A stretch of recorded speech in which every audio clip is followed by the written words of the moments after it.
இறந்து போன தலைவர்களை பற்றி பேசும்போது இருக்கக்கூடிய குறைந்தபட்ச கண்ணியம் கூட மோடி கிட்ட இல்லை. இன்னைக்கு ரிசர்வேஷனுக்கு எதிராக இருந்தால் அதில் ஆச்சரியம் அது இல்லை. ஆனால் இன்றைக்கி நீ ரிசர்வேஷனுக்கு எதிராக இருக்க, நீ வாயில் தான் ரிசர்வேஷனை சொல்கிற, நடைமுறையில் உங்களிடம் ரிசர்வேஷன் கிடையாது. யூஜிசியில் என்ன கொண்டு வந்தான்? விஷமத்தனமாக தன்னுடைய தோல்விகளை மறைப்பதற்கு, திசை திருப்புவதற்காக நேருவை வழக்கம் போல இழுத்து கொண்டிருக்கிறார் நரேந்திர மோடி. பிஜேபி கூட்டத்தில் பேசுகிற மாதிரி அவர் பேசுகிறார். இந்த ஸ்பீச்சை பார்லிமெண்ட்டுக்கு வெளியில் பேசியிருந்தாருன்னா நமக்கு பிரச்சனை கிடையாது. பார்லிமெண்ட்டுக்கு உள்ளே பேசும்போது அருவருப்பானதாக இருக்கிறது.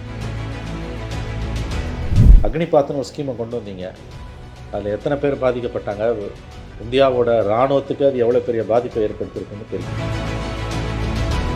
பொறுப்பு இல்லாத அதிகாரத்தை சுவைக்கக்கூடிய ஒரு கும்பல், நாக்பூர் கும்பல் உக்காந்துக்கிட்டு இருக்குல்ல, இதை விட குடும்ப அரசியலை மேலானது ஒரு விதத்தில் பார்த்தாங்க.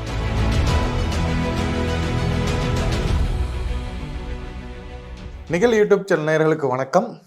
அரசியலில் நடக்கக்கூடிய பல்வேறு நிகழ்வுகள் குறித்து நம்மிடையே கலந்துரையாட வருகை தந்துள்ளார் மூத்த பத்திரிகையாளர் திரு மணி அவர்கள். அவரை வரவேற்று நிகழ்ச்சிக்குள் செல்லலாம். சார் வணக்கம். வணக்கம். வணக்கம் சார்.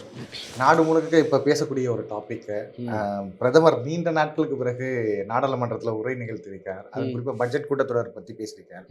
அதுல அவர் பேச போகும்போது சில பாயிண்ட்ஸ் நம்ம எடுத்து வச்சிருக்கோம் சார். அதை பத்தி கொஞ்சம் டீகோடா பேசலாம் அப்படிங்கிறதா ஐடியா. அவர் என்ன சொல்றாருன்னா, ஃபர்ஸ்ட் 10 ஆண்டுகளில் நாடு மிகவும் வளர்ச்சி அடைந்துள்ளது, அதையே குடியரசுத் தலைவர் உரை பிரதிபலிக்கிறது அப்படிங்கிற மாதிரி சொல்றாப்ல. நீங்க இத்தனை வருஷமா பத்திரிகை துறையில அனுபவத்துல இருக்கிறீங்க, இந்த 10 வருஷம் உண்மையிலேயுமே வளர்ச்சி அடைஞ்சிருக்கீங்க சார். என்ன விடுங்க, நான் பத்திரிகை துறையில இருக்கேன் இல்லைன்றதை விடுங்க, நீங்க சொல்லுங்க. நீங்களும் பத்திரிகை துறையில இருக்கீங்க, இவர் இருக்கார் நண்பர், அவரும் சொல்லட்டும். மோடி பவருக்கு வரும்போது கேஸ் விலை எவ்வளோ, இப்போ எவ்வளோ? மோடி பவருக்கு வரும்போது பெட்ரோல் விலை எவ்வளோ, இப்போ எவ்வளோ? மோடி வரும்பொழுது டாலருக்கு எதிரான ரூபாய் மதிப்பு எவ்வளோ இருந்தது, இன்றைக்கி எவ்வளோ? டிமானிட்டைசேஷன் ஒன்று கொண்டு எத்தனை பேர் தெருவுக்கு வந்தாங்க, இன்னமும் அவங்க மீள முடியாமல் எவ்வளோ கஷ்டப்படுறாங்க? பிளானிங் இல்லாமல் லாக்டவுன் அனௌன்ஸ் பண்ணதால் வந்த சிக்கல்கள் எவ்வளவு? இது மாதிரி அடுக்கிக்கிட்டே போகலாம். 10 ஆண்டுகளில் வளர்ச்சி என்பது இருக்கலாம். அதாவது எப்படின்னு கேட்டிங்கன்னா, காலந்தோறும் இப்போ லாஸ்ட் 10 இயர்ஸுக்கு 2004 to 14 இருந்த டெவலப்மெண்ட்டை விட 14 to 24 டெவலப்மெண்ட்னா சில செக்டார்ஸ் மேபி வளர்ந்துருக்கலாம். தொழில், அதாவது எலக்ட்ரானிக்ஸு, சாஃப்ட்வேர் மாதிரியான விஷயங்கள். அது இப்போ 94 to 2004, 98 to 2004 வாஜ்பாய் பீரியடை விட 94 2014 வளர்ந்ததுன்னா வளர்ந்துருக்கும். அது இயற்கையின் மாற்றம். அது கான்க்ரீட்டாக சொல்கிற மாதிரி என்ன இருந்தது? இவங்க 2014 ஆட்சிக்கு வரும்போது எதை சொல்லி வந்தாங்க? வளர்ச்சின்னு சொல்லி வந்தாங்க. ஆண்டுக்கு 2 கோடி வேலை வாய்ப்புகளை உருவாக்குனாங்க. அரசு வேலைன்னு சொல்லலை, வேலை வாய்ப்புனாங்க. கரெக்ட். அது அவங்க அரசு வேலைன்னு சொன்னாங்கன்னு சொல்லலை. அந்த வேலை வாய்ப்புகள் 2 கோடி வேலை வாய்ப்புகள் இன்னைக்கு உருவாயிருக்கா? 74க்கு பிறகு 50 வருஷத்தில் இல்லாத வேலையில்லா திண்டாட்டம் தலைவிரிச்சு ஆடுது. பெட்ரோல் விலை பாதியாக குறைப்பேன்னு சொன்னாங்க. பெட்ரோல் விலையை பாதியாக குறைப்பேன்னாரு. பாதிக்கு மேலே தான் பாதிக்கு மேலே டபுள் மடங்காக இருக்குது. கேஸ் விலையை குறைப்பனாரு. எங்கே போய் நிற்குதுன்னு நமக்கு தெரியும். அண்டை நாடுகள் பூரா பகைச்சிக்கிட்டு நிற்கிறோம் நம்ம இன்னைக்கு. இதுதான் மாலத்தீவு ஒரு குட்டி, நம்ம மயிலாப்பூர் சைஸ். அது Mylapore size, exactly Mylapore size. சுற்றி கடலுக்கு நடுப்புற இருக்க ஒரு மயிலாப்பூர். அது அந்த நாடு நமக்கு எதிராக திரும்பி நிற்குது. இதுதான் மோடி அரசோட சாதனை. அதாவது 10 ஆண்டுகளில் தன்னுடைய சாதனைகளை சொல்லி வாக்கு கேட்பதற்கு பதிலாக நேருவை 60 ஆண்டுகளுக்கு முன்பு மறைந்து போன பண்டித ஜவஹர்லால் நேருவை ஏளனம் செய்து விமர்சனம் செய்கிறார் நரேந்திர மோடி. இந்த மாதம் 27ஆம் தேதி வந்ததுன்னா நேரு மறைந்து 60 ஆண்டுகள் ஆகிறது. நவீன இந்தியாவின் சிற்பி அவர் பிரதம மந்திரியாக பதவி ஏற்கும்போது சுதந்திர இந்தியா 200 வருட அடிமை தலையிலிருந்து பிரிவுபட்ட இந்தியா, விடுதலையான இந்தியா எத்தகைய இடர்பாடுகளை எதிர்கொண்டது என்பதை நாம் நன்றாக அறிவோம். சராசரி இந்தியனோட ஆயுள் அன்னைக்கு 27, இன்னைக்கு கிட்டத்தட்ட 68. எவ்வளவு கஷ்டங்களுக்கு மத்தியில் அன்றைக்கி நாடு வளர்ச்சியை நோக்கி போச்சுன்றது நமக்கு தெரியும். அவர் தவறே செய்யலைன்னு சொல்ல மாட்டோம் கண்டிப்பாக. ஆனால் இறந்து போன தலைவர்களை பற்றி பேசும்போது இருக்கக்கூடிய குறைந்தபட்ச கண்ணியம் கூட மோடி கிட்ட இல்லை. 40 வருஷத்தினால செத்து போனவங்க இந்திரா காந்தி, தீவிரவாதத்துக்கு பலியான முதல் பிரதமர். இந்த தேசபக்தர்களுக்கு தீவிரவாதத்துக்கு பலியான முதல் பிரதமரின் சமாதிக்கு போய் அஞ்சலி செலுத்துவதற்கு இன்று வரையில் மனம் வரவில்லை. ஏன்னா 2 தலைவர்களை இந்த நாட்டுக்காக தியாகம் பண்ண குடும்பம் அது. அவர்கள் தவறு செய்தார்கள், ஆனால் அவர்கள் அவருடைய தேசப்பற்றில் யாருக்கும் எந்த மாற்று கருத்தும் இருக்க முடியாது. இன்னொன்று, 60 ஆண்டுகளுக்கு முன்பு 40 ஆண்டுகளுக்கு முன்பு மறைந்து போன தலைவர்களை பற்றி பேசுவது என்பது வந்து அது ரொம்ப அவலமான அருவருப்பானது ஒரு அரசியலை பிரதமர் முன்னெடுக்கிறார். இவர் எப்படி பிரதமராக இருக்கிறாரோ இவரை மாதிரி பிரதமர்களாக இருந்தவர்கள் தான் அவர்களும். இன்னைக்கு வாஜ்பாயை பற்றி காங்கிரஸ் அப்படி பேசலையே, எந்த பிரதமரை பற்றியும் எந்த பிரதமரும் அப்படி பேசலையே. இந்த பிரதம மந்திரி பதவிக்கு உரிய அந்த அரசியலமைப்பு சாசனம் கொடுத்திருக்கக்கூடிய அந்த கண்ணியம், மரியாதை, மாண்பு, ஆங்கிலத்தில் சொல்வதென்றால் the institutional prestige of the prime minister's chair, அது இன்னைக்கு இல்லாமல், அதுக்கு தகுதி இல்லாமல் அவர் இன்று நடந்து கொண்டிருக்கிறார். எனக்கு ஒரு விஷயம் நிகழ்வு ஞாபகம் இருக்குது. வாஜ்பாய் அவருடைய சுயசரிதையில் வந்து குறிப்பிட்டிருந்தாரு, இது மாதிரி ராஜீவ்காந்தி பிரைம் மினிஸ்டராக இருக்க போகும்போது எனக்கு வந்து கிட்னி ஃபெயிலியர் ஆகிடுச்சு. எஸ், அப்போ வந்து இம்மிடியேட்டாக அந்த விஷயம் தெரிஞ்ச உடனே என்னை சார்ட்டர் ஃப்ளைட் போட்டு இங்கேருந்து யூஎஸ்க்கு வந்து அனுப்பிச்சு அந்த மருத்துவ செலவுகள்லாம். அது என்னன்னா, அவரோட ராஜீவ்காந்தி இறந்த பிறகு பல்வேறு தலைவர்கள் வந்து ராஜீவ்காந்திக்கு அஞ்சலி செலுத்தி கட்டுரைகள் எழுதியிருந்தாங்க. அது தொகுத்து புத்தகமாக வெளிவந்திருக்கு. அப்போ வாஜ்பாய் எழுதின ஒரு கட்டுரையில் அவர் என்ன எழுதுறாருன்னா, 87, 88 அப்போ கிட்னி டிரான்ஸ்பிளான்ட் அப்போ தான் அமெரிக்காவில் பிரபலம் ஆரம்பித்த காலகட்டம். வாஜ்பாய்க்கு கிட்னி அறுவை சிகிச்சை தேவைப்படுதுன்னு தகவல் வருது. இத்தனைக்கும் அப்போ பிஜேபிக்கு பார்லிமெண்ட்டில் 2 சீட்டு தான். அவசரமாக அமெரிக்காவுக்கு போகணும், அரசு தலையிட்டால் தான் பண்ண முடியும்னு தகவல் இருக்குது. ஆனால் இது வாஜ்பாய் பிரதமரிடம் சொல்லலை, பிஜேபியும் சொல்லலை. இந்த தகவலை வந்து அரசு மூலம் கேள்விப்பட்ட வாஜ்பாய், இவர் ராஜீவ்காந்தி விமானத்தை தயார் செய்துவிட்டு நீங்கள் எப்பொழுது அமெரிக்கா போகிறீர்கள் என்று கேட்கிறார். வாஜ்பாய் ஒன்றும் புரியல, நீ என்ன சொல்கிறீங்கன்ற, உங்களுக்கு உடனடியாக கிட்னி அறுவை சிகிச்சை தேவைப்படுகிறது, உங்களுக்கு நான் விமானத்தை ஏற்பாடு செய்திருக்கிறேன், அமெரிக்காவில் உங்களுக்கான எல்லா ஏற்பாடுகளும் தயார் நிலையில் இருக்கிறேன், நீங்கள் போகலாம் அப்படின்னோடனே அவர் சொல்கிறார், நான் நெகிழ்ந்து போனேன். இல்லை இப்போ அவசரம் இல்லை, நம்ம பார்த்துங்க, இல்லை இல்லை இது வந்து என்னுடைய வேண்டுகோள் அப்படின்னு சொன்னோன்னா நான் புறப்பட்டு போனேன். அந்த பெருந்தன்மை யாருக்கும் வராதுன்னு. அத்தகைய மாமனிதர்கள் வாழ்ந்த ஒரு நாட்டில், அத்தகைய மனிதர்கள் பெருந்தன்மை மிக்க மனிதர்கள் வாழ்ந்த ஒரு நாட்டில் இப்படிப்பட்ட ஒரு பிரதமர் வந்து இந்தியாவின் சாபக்கேடு என்று தான் நாம் சொல்ல வேண்டும். எப்போ பார்த்தாலும் 60 ஆண்டுகளுக்கு முன்பு மறைந்து போன நேருவை பற்றியும் அவர் மனசு பேசிக்கிட்டு இருக்கு. இடஒதுக்கீடை பற்றி நேரு என்ன சொன்னார்னு இப்போ லேட்டஸ்ட் தகவல், பார்லிமெண்ட்டில் அவர் பேசியிருக்கிறார், பிரதமர் பேசியிருக்கிறார். அதில் வந்து நேரு அவர்கள் வந்து மாநில முதலமைச்சர்களுக்கு இடஒதுக்கீடு சம்பந்தமாக எழுதின ஒரு கடிதத்தை சொல்கிறார். In Rajya Sabha prime minister Modi reads out a letter by the then Prime Minister late Jawaharlal Nehru to the then Chief Ministers. அன்றைய முதலமைச்சர்களுக்கு நேரு எழுதிய கடிதம். I am reading out its translation. I dislike, Nehru சொல்கிறார், I dislike any kind of reservation, more particularly in services. I am strongly against anything which leads to inefficiency and second-rate standards. அதை சொல்லிட்டு மோடி சொல்கிறாரு, that is why I say that they are against reservation by birth. Had the government recruited at that time and promoted them from time to time, they would have been here today. என்ன மாதிரி விஷமத்தனமாக திசை திருப்புறாருன்னா, அந்த காலகட்டத்தில் இடஒதுக்கீடு பற்றின விமர்சனம் என்பது எந்த அளவுக்கு இருந்தது, புரிதல் எந்த அளவுக்கு இருந்தது நமக்கு தெரியும். ஏன் ராஜீவ்காந்தியே இடஒதுக்கீடுக்கு எதிராக இருந்தவர் தான் மண்டல் கமிஷன் கொண்டு வந்தப்ப. ஆனால் இன்னைக்கு அவங்க நிலைப்பாடு மாறி இருக்கு. அப்படித்தான் நம்ம அதை எடுத்துக்கிறோம். அரசே கவிழ்ந்தது. ஆகவே நேருவோட தியாகங்களை மறைச்சிட்டு அவர் வந்து இன்னைக்கு ரிசர்வேஷனுக்கு எதிராக இருந்தாருன்னு அந்த காலகட்டத்தில் 70 ஆண்டுகளுக்கு முன்பு ஒரு மனிதன் எழுதியதை இன்னைக்கு கொண்டு வருதுன்றது எவ்வளோ ஒரு இழிவான செயல் என்பதை நம்ம புரிஞ்சுக்கலாம். அதாவது அன்னைக்கு ரிசர்வேஷனுக்கு எதிராக இருந்தால் அதில் ஆச்சரியம் எதுவும் இல்லை. ஆனால் இன்றைக்கி நீ ரிசர்வேஷனுக்கு எதிராக இருக்க, நீ வாயில் தான் ரிசர்வேஷனை சொல்கிற, நடைமுறையில் உங்களிடம் ரிசர்வேஷன் கிடையாது.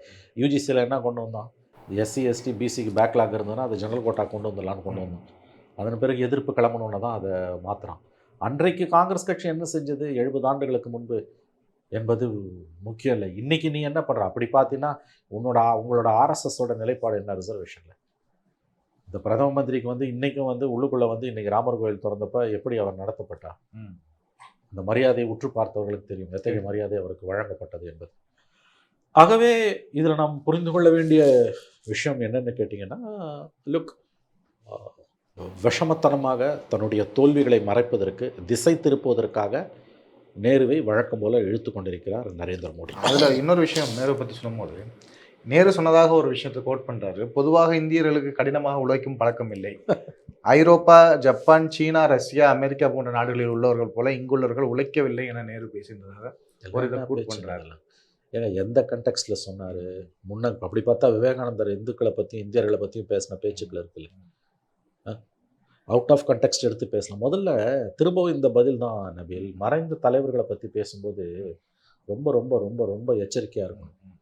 ஏன்னா அவங்க முதல்ல வந்து அவங்க எந்த கண்டெக்ஸ்டில் அந்த மாதிரி பேசினாங்க, எந்த காலகட்டத்தில் பேசினாங்க, அவங்க பேசுனதுக்கு முன்னும் பின்னும் என்ன இருக்கு? இது எல்லாத்தையும் இங்கே ஒரு விஷயம் சொல்லுவாங்க சார், பெரியார் வந்து தமிழர்களை காட்டுமிராண்டின்னு சொல்லிட்டு அந்த மாதிரி பெரியாரை பத்தி வைக்கும்போது திரு பெரியார் சொன்னது சொல்லாததெல்லாம் வைக்கும்போது பெரியார் வந்து தமிழ் காட்டுமிராண்டி மொழின்னு சொன்னாரு. பெரியார் வந்து திருக்குறளை வந்து மலத்துக்கு சமமா சொன்னாரு. இப்படியெல்லாம் பேசுறதுன்றது வந்து முன்னுக்கு பின் முரணான கண்டெக்ஸ்ட், அவுட் ஆஃப் கண்டெக்ஸ்ட். இப்போ அதாவது வந்து பெரியாரோட பங்களிப்பை வந்து அறிவுள்ளவன் யாருமே நிராகரிக்க முடியாது. பெரியார் மீதான மரபார்ந்த எதிரிகள் இருக்காங்கல்ல, பெரியாரை யார் மரபார்ந்த சித்தாந்த ரீதியாக பெரியாரை எதிர்க்கக்கூடிய மனசாட்சி இல்லாத, நடுநிலை இல்லாத, அறிவில்லாத, குறைந்தபட்ச நியாய தர்மம் இல்லாதவர்கள் தான் பெரியார் அப்படி விமர்சிப்பாங்க. அந்த மாதிரியான விமர்சனம் தான் நேருவை பற்றின விமர்சனம். தலைவர்களை பற்றி விமர்சிக்கும் போது நாம் எச்சரிக்கையுடன் இருக்க வேண்டும். தலைவர்கள் விமர்சனங்களுக்கு அப்பாற்பட்டவர்கள் அல்ல, நிச்சயமாக அப்பாற்பட்டவர்கள் அல்ல. ஜவஹர்லால் நேரு விமர்சனத்துக்கு அப்பாற்பட்டவர் அல்ல, பெரியார் விமர்சனத்திற்கு அப்பாற்பட்டவர் அல்ல. ஆனால் அத்தகைய விமர்சனங்கள் எத்தகைய விமர்சனங்கள் என்பதுதான் நமக்கு முக்கியம். அவதூறு பரப்ப முடியாது. நீங்கள் தனி மனித தாக்குதல்களோ அல்லது வந்து அவர்கள் வந்து சொல்லக்கூடிய விஷயங்களில் முன்னுக்கு பின்ன எடுத்து வச்சு பேசுறதுன்றது. இப்போ ரிசர்வேஷனில் பற்றி நேருவோட கருத்து எல்லாருக்கும் தெரியும். Nehru was against reservation. அந்த காலகட்டம் அந்த மாதிரி. இப்போ கலப்பு திருமணங்களுக்கு மகாத்மா காந்தி ஊக்கம் கொடுத்தது கிடையாது. அந்த காலகட்டம் இன்னைக்கு நம்ம மாறி இருக்கோம். ஆமாம், இன்னைக்கு வந்து இன்னைக்கு இருக்க அளவுகோலை வச்சு அந்த தலைவர்கள் அன்னைக்கு நீங்கள் எடை போட முடியாது. பாலகங்காதர திலகர் மிகப்பெரிய சுதந்திர போராட்ட தியாகி. ஆனால் வந்து அவர் வந்து பிளேக் நோயை பற்றி அவர் சொல்லும்போது அவருடைய கருத்துக்கள் ரொம்ப 10ஆம் பசலித்தனமாக இருக்கும். எலியால் தான் இப்போ பிளேக் நோய் வருதுன்றது கண்டுபிடிக்கப்பட்ட போது நாம் வந்து விநாயகருக்கு வந்து இப்போ கணபதிக்கு வந்து கொடுக்க வேண்டிய மரியாதையை கொடுக்கல, அதனால தான் அப்படி வந்து இந்த மாதிரியான துணியிலெல்லாம் திலகர் பேசியதாக நினைவு. சப்ஜெக்ட் கரெக்ஷன் நான் சொல்கிறேன். நான் உங்களுக்கு வந்து இதை வச்சு அவர் 1910 இறந்துட்டார். அது வந்து 1900 அதாவது வந்து 19ஆம் நூற்றாண்டு இறுதியில் திலகர் பேசுனதை வச்சு இன்றைக்கி நம்ம திலகரோட தியாகத்தை பேச முடியாது. அந்த மாதிரி தான் ஒரு முன்னாள் பிரதமர் தன்னுடைய வாழ்க்கையில் 9 ஆண்டுகள் அவர் சிறையில் இருந்தவர். அவர் தன்னுடைய மனைவி கமலா நேருவோட வாழ்ந்ததை விட சிறையில் வாழ்ந்த காலம் அதிகம். 20 ஆண்டுகள் கமலா நேருவுடன் வாழ்ந்தார், 9 ஆண்டுகள் சிறையில் இருந்தார். அப்பேற்பட்ட ஒரு தியாக புருஷனை, சுதந்திர இந்தியாவின் சிற்பியை இப்படி கேவலப்படுத்துறதுன்ற மாதிரியான ஒரு அருவருப்பான செயல் உலகத்தில் எந்த நாட்டிலுமே இந்த கீழ்த்தரமான செயல் நடக்காது. நேரு விமர்சனத்துக்கு அப்பாற்பட்டவர் கிடையாது. ஆனால் அதுக்கு ஒரு கண்டெக்ஸ்ட் இருக்குல்ல. வாஜ்பாய் வந்து 77-80 மொரார்ஜி தேசாய் கவர்மெண்ட்டில் வெளியுறவுத்துறை அமைச்சராக இருக்கும்பொழுது வெளியுறவுத்துறை அமைச்சர் அலுவலகத்தில் அந்த காலகட்டத்தில் மேலே நேருவோட படம் இருக்கும். வாஜ்பாய் போய் உட்காந்தோன்னா அந்த பியூன் வந்து நேருவோட படத்தை எடுத்துட்டார். அவர் இப்படி பார்த்தாராம், ஏன் எடுத்தான்னு கேட்டாராம், கொண்டு வந்து மாட்டினாராம். அவர் 2.5 வருஷம் வெளியுறவுத்துறை அமைச்சராக இருந்த வரைக்கும் அவர் மேலே நேருவோட படம் தான் இருந்தது. அந்த மாதிரியான ஒரு மனிதர்கள், தலைவர்கள் வாழ்ந்த நாட்டில் இன்றைக்கி நாம் பிரதமரின் உரை என்பது இன்னொன்று, குடியரசுத் தலைவர் உரை மீதான நன்றி தெரிவிக்கும் தீர்மானத்திற்கு பதில் சொல்லக்கூடிய விவகாரம் என்பது ரொம்ப பெருந்தன்மையானதாக இருக்கும். அங்கே வந்து மோஸ்ட்லி பார்ட்டி பாலிட்டிக்ஸ் பேச மாட்டாங்க. அது எல்லோருக்குமான பிரதமர். அவர் பிஜேபிக்கு மட்டும் இல்லை, வாக்களிக்காத எல்லாம். இப்போ காங்கிரஸ் கட்சிக்கு 12 கோடி மக்கள் 19% மக்கள் வாக்களித்திருக்காங்க, பிஜேபிக்கு 38% மக்கள் வாக்களித்திருக்கிறார்கள். வாக்களித்தவர்கள் வாக்களிக்காதவர்கள் எல்லோருக்குமான ஒரு பிரதமராகத்தான் அவர் அங்கே இருக்க முடியும். பிஜேபி கூட்டத்தில் பேசுகிற மாதிரி அவர் பேசுகிறார். இந்த ஸ்பீச்சை வந்து பார்லிமெண்ட்டுக்கு வெளியில் பேசியிருந்தாருன்னா நமக்கு பிரச்சனை கிடையாது. பார்லிமெண்ட்டுக்கு உள்ளே பேசும்போது அருவருப்பானதாக இருக்கிறது. ராஜ்யசபாவில் சிபிஎம்முடைய ராஜ்யசபா உறுப்பினர் ஜான் பிரிட்டாஸ் கேரளாவில் அவர் ஒரு விஷயத்தை கோட் பண்ணியிருந்தார், ரொம்ப நல்லா இருந்துச்சு. இந்த பிப்ரவரி மாதம் என்பது உங்களுடைய ஹீரோ எங்களுடைய ஹீரோவான சர்தார் வல்லபாய் பட்டேல் RSSஐ தடை செய்த மாதம். எஸ், அவருக்கு நீங்கள் ஒரு சிலை வச்சிருக்கீங்க. நீங்க அப்படி பார்த்தீங்கன்னா அவருடைய எண்ணம் வந்து RSS தடை செய்ய வேண்டும், அதை நீங்க ஏத்துக்கிறீங்களான்னு சொல்லிட்டு கேட்டார். எஸ், அது அருமையான கேள்வியை எல்லாமே இது பண்ணாங்க. எஸ், இவங்க சர்தார் பட்டேலை ஸ்வீகாரம் பண்ணிக்கிறாங்க. சர்தார் பட்டேல் இவர்களுடைய மதவெறி அரசியலுக்கு எதிராக நின்றவர். RSSஐ தடை செய்த சர்தார் பட்டேலுக்கு தான் நீங்க 3000 அடி சிலை வச்சிருக்கீங்க. இதுதான் பிஜேபியோட, அதாவது இரட்டை வேடம் என்பது. இந்த இந்த இந்த இழிவான அரசியல் நாடாளுமன்றத்துக்கு வெளியில பண்ணாங்கன்னா பிரச்சனை இல்லை. அது பொதுக்கூட்டம், பிஜேபி பொதுக்கூட்டத்தில் நாடாளுமன்றத்துக்கு உள்ளே எதுக்கு பண்ணணும்? பேசுறது வேற எந்த கண்டெக்ஸ்ட் பேச ஒன்றுமே கிடையாது. அது மட்டும் இல்லாமல் அவர் என்ன சொல்றாருன்னா, நாங்கள் இளைஞர்கள், பெண்கள், விவசாயிகள், ஏழைகள் ஆகிய 4 சக்திகளை பற்றி பேசியிருக்கிறோம். வெரி குட், ஒன்னொன்னு எடுத்துப்போம். ஆனால் தேர்தலில் போட்டியிடும் சக்தி எதிர்கட்சிகளுக்கு இல்லைன்னு சொல்றாரு. பெண்களை பற்றி பேசுகிறார்ல, பெண்களுக்கு எதிரான கொடுமைகள் வந்து சுதந்திர இந்தியா வரலாறுல இல்லாத அளவுக்கு இன்னைக்கு அதிகமாக நடந்தது. மணிப்பூர்ல மணிப்பூரில் நடந்தது, மல்யுத்த வீராங்கனைகளுக்கு என்ன நடந்ததுன்னு தெரியும். இதை பற்றியெல்லாம் கொஞ்சம் கூட வந்து கவலைப்படாத பிரதம மந்திரி பில்கிஸ் பானு யாருங்க? பெண்களுக்காக பிஜேபி இருக்குன்னு சொல்கிறாருல்ல மோடி. பில்கிஸ் பானு யார்? ஆச்சா பெண்கள். அடுத்தது என்ன சொன்னீங்க? இளைஞர்கள், ஏழைகள். ஏழைகள் பட்டினி குறியீட்டில் இந்தியா எங்கே வந்து நிற்குது? கீழே போய் நிற்குது. ஏழைகள் மீதான பாஜகவின் கரிசனம் என்ன என்பதற்கு அது உதாரணம். மூணாவது விவசாயிகள் 1 லட்சம் விவசாயிகள். நேற்றைக்கு நம்முடைய திராவிட முன்னேற்ற கழக மாநிலங்களவை உறுப்பினர் டாக்டர் கனிமொழி சோமு நேற்றைக்கு முன்தினம் மாநிலங்களவையில் பேசும்போது பேசியிருக்கிறார். கடந்த 10 ஆண்டுகளில் மோடி அரசு வந்த பிறகு 1 லட்சம் விவசாயிகள் தற்கொலை செய்து கொண்டிருக்கிறார்கள். நாளொன்றுக்கு 30 விவசாயிகள் தற்கொலை செய்கிறார்கள். இதுதான் விவசாயிகளை பார்த்துக்கிற லட்சணம்.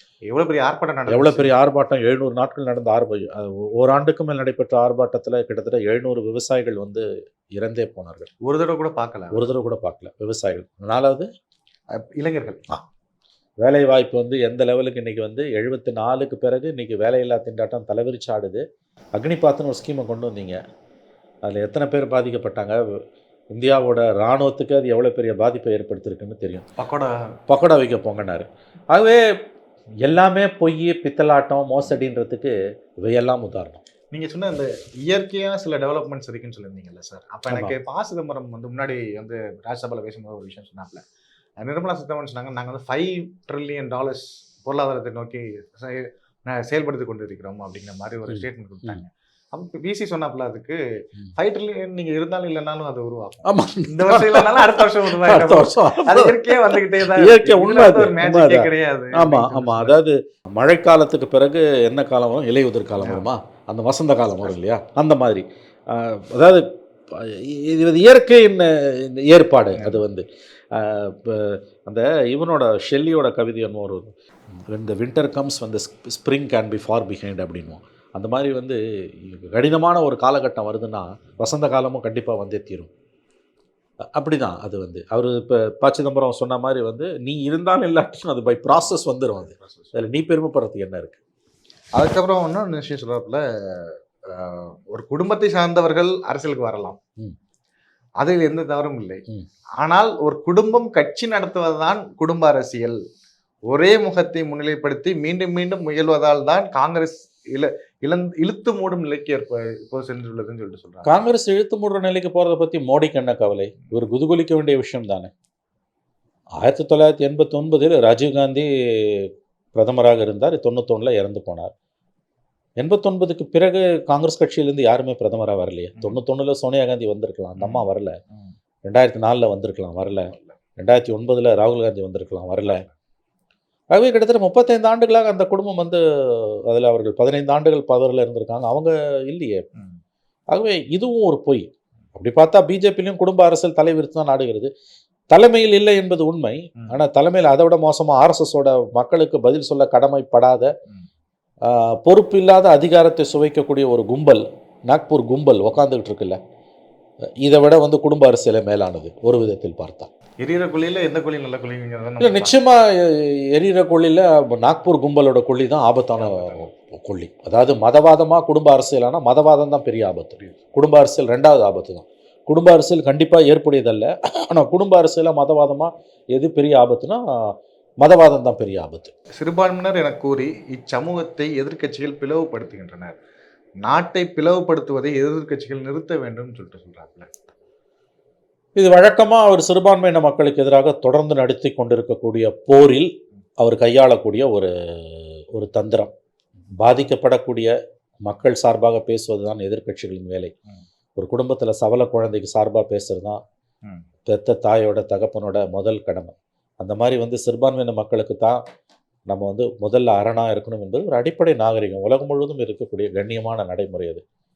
3000 இஸ்லாமியர்களை வெட்டி கொன்ற மனித புனிதர்களுக்கு சிறுபான்மையின மக்கள் சார்பாக எதிர்க்கட்சிகள் இருக்கின்றன என்று சொல்லுவது அது எத்தகையதொரு உள்நோக்கம் கொண்ட பொறாமை பிடித்த ஒரு கடினமான வார்த்தை என்பதை நீங்கள் புரிந்து கொள்ளலாம். நான் ரொம்ப கண்ணியமாக பேசுகிறேன். நீ நடுப்புற பூந்து இந்த மாதிரி பேசுகிற ஒரு அன்ஃபிட்ன்றார். அன்ஃபிட்னா நீ மந்திரியாக இருக்க தகுதி இல்லைன்றது அந்த வார்த்தைகளுக்காக. அதை உடனே விஷமத்தனமாக வந்து அவர் சார்ந்த சமூகத்தை வச்சு சொல்கிறாருன்றது பிஜேபியோட கீழ்த்தரமான அவலமான அருவருப்பான அரசியல். 370 சீட்டு தனியாக பிஜேபி ஜெயிக்கும் அப்படின்னா எதற்காக போய் வந்து ஒவ்வொரு கட்சியாக உடைக்கிறீங்க? நிதிஷ்குமார்கிட்ட போய் ஏன் மண்டியிட்டீர்கள்?